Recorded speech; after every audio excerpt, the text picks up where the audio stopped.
Assalamualaikum warahmatullahi wabarakatuh. Perkenalkan, nama saya Nur Taufik Hidayat dari kelas A1 Prodi Sipil, mahasiswa Untak Semarang. Di sini saya akan menjelaskan tentang pengenalan waterpass atau penyipat datar.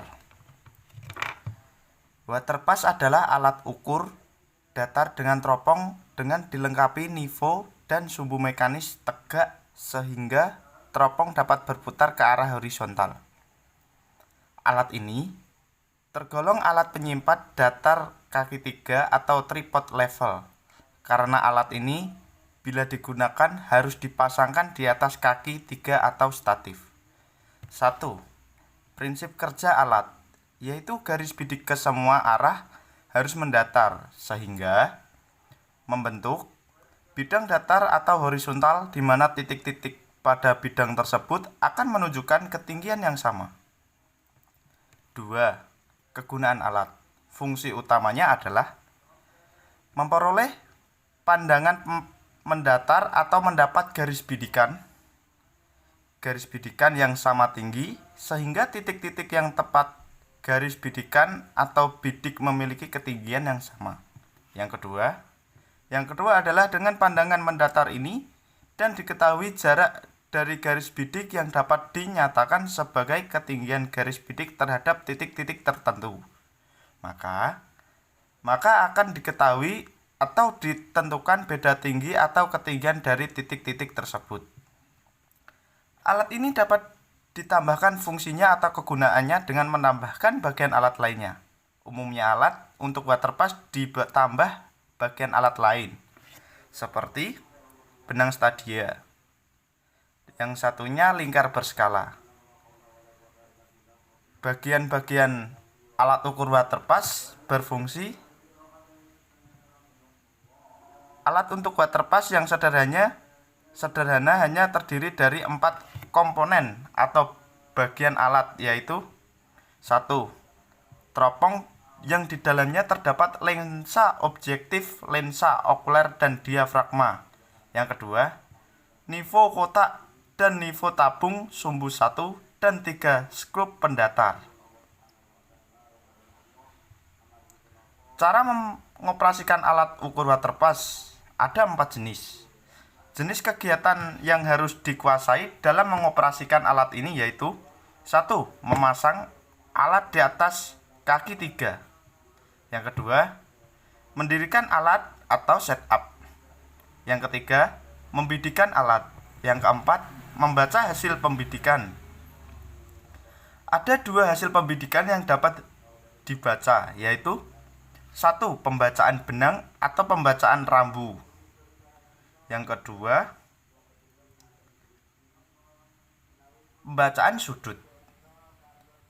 Kesalahan-kesalahan dalam pengukuran waterpass, walaupun sebelum pengukuran peralatan telah dikoreksi dan syarat-syarat lain telah terpenuhi, namun karena hal-hal yang tak terduga sebelumnya, kesalahan-kesalahannya yaitu tetap dapat terjadi, yaitu 1. Bersumber dari alat ukur antara lain garis bidak tidak sejajar arah nivo, kesalahan titik nol rambu. Ketiga, kesalahan karena rambu yang tidak betul-betul vertikal.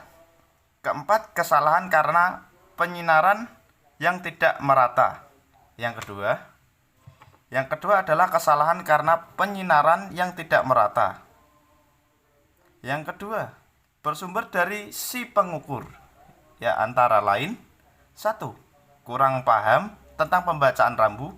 2. Kesalahan karena mata cacat atau lebih. 3. Kondisi fisik yang lemah. Yang ketiga, bersumber dari alam, antara lain kesalahan karena kelengkungan permukaan bumi, kesalahan karena refraksi sinar. C.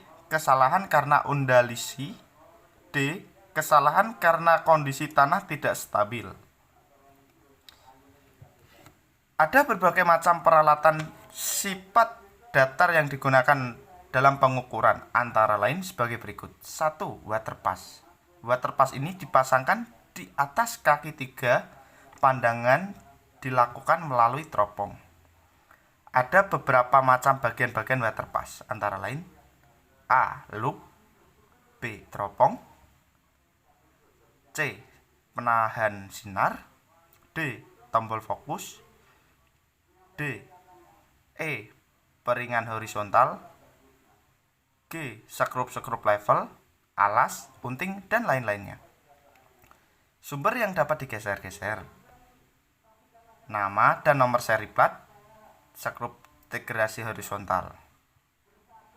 Jenis alat ukur waterpass ada 5 macam. Ada 5 tipe deh. 5 macam, maaf salah.